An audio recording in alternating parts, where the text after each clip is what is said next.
Welcome back to Zach's Garage. In today's video, we're going to try and find out if we were able to fix the oil leak on the engine. And if you had missed out on the last video or two, let me briefly recap for you. A while back I had identified an oil leak on my engine, so I had to remove my outdrive and remove the engine all the way out of the boat. After I did that, I got it up on the engine stand, flipped it over, took the oil pan off so that I could get to the oil pan gasket to put some gasket maker on it to help try and seal the leak. And after that, in last week's episode, I made a video showing how I hooked up my engine to be able to run it out of the boat.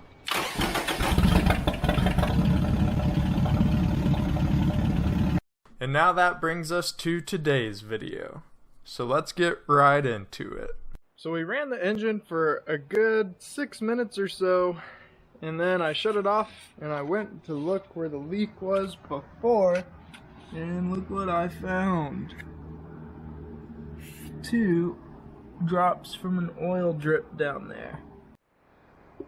So our leak is definitely a persistent one, but I'm not gonna give up on it. Trying to pinpoint still exactly where it's coming out, and once I can figure that out, I'll be able to get after it a little better. So after all of that, I had to unhook the stuff from the engine again and then drain the oil back out of it, so that way I could get it back up onto the engine stand so we could take another look at that oil pan gasket. Alright, so after looking at it more, I think I've got a better idea of what's going on here. So if you lift up the gasket, behind it, in between those 2 holes, is right where the timing cover meets the block. And there's a little crack where those come together, makes a little valley, a little crack that has to be filled. Now I can see on the gasket where they had used some gasket maker in the past to fill that. Obviously we're going to have to refill that. But I think if I really use a liberal amount on that, that's going to help it seal right. So that's what I'm going to try now.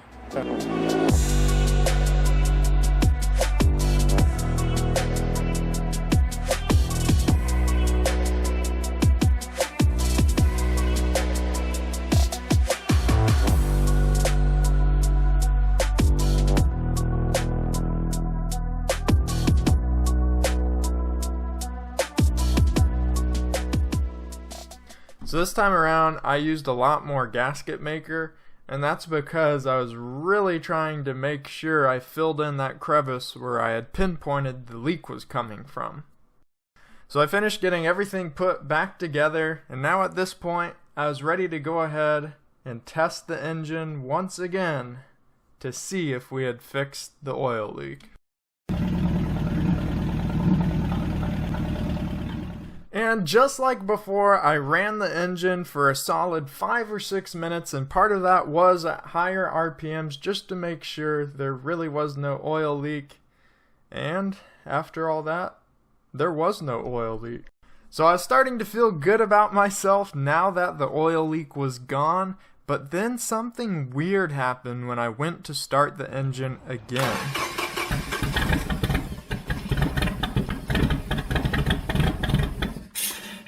It was like all of a sudden the fuel mixture was way too rich, as we saw tons of smoke shoot out of the exhaust. I confirmed this suspicion when I went to look down the throat of the carburetor, and what I saw was that gas was still running down it even after the engine had died. And I'm still not sure what would cause it to do this, so if you have an idea, be sure to leave a comment below. So now we identified there's extra fuel going into the intake when there shouldn't be, but more than that, when you look at the engine running, it almost seems unbalanced, like maybe it's one specific cylinder that's not firing each time. This is where it gets even more interesting. I removed the spark plugs to see if any gas would shoot out of the spark plug holes, and this is what happened.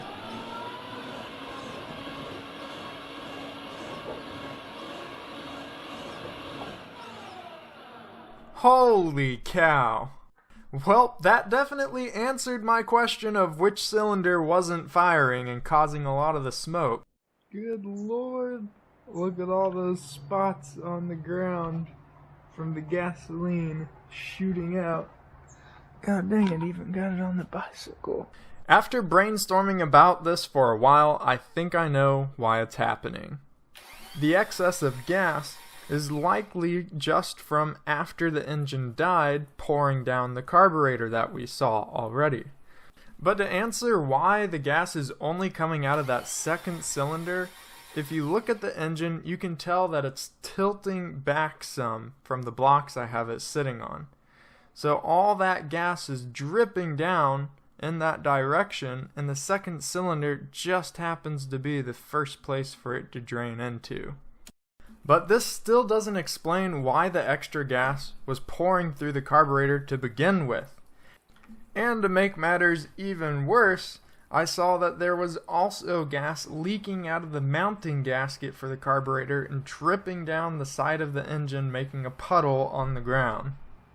So I decided that I was going to take off the carburetor so we could get a new gasket on there, and I went ahead and just rebuilt the whole thing. Now I decided not to make a whole video on rebuilding it since there are some videos on rebuilding the carburetor already out there.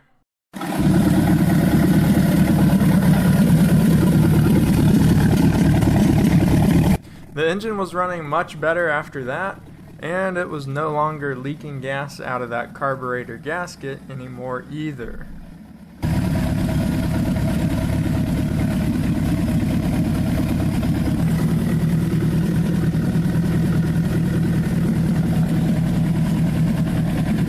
Out of paranoia, I went ahead and double checked where the oil leak had been before just to make sure it hadn't come back to haunt me. But luckily, I found nothing in there. It was dry as could be, so that was good. What a crazy ride this video was. It did not go how I planned, but I am happy we did get the oil leak fixed in the end, and got the engine back in good working order. But that is going to do it for today. If you enjoyed this video, be sure to leave a like, and be sure to stay tuned for the next video, because I'll be installing the engine back into the boat. But that is all for now. I will see you next time.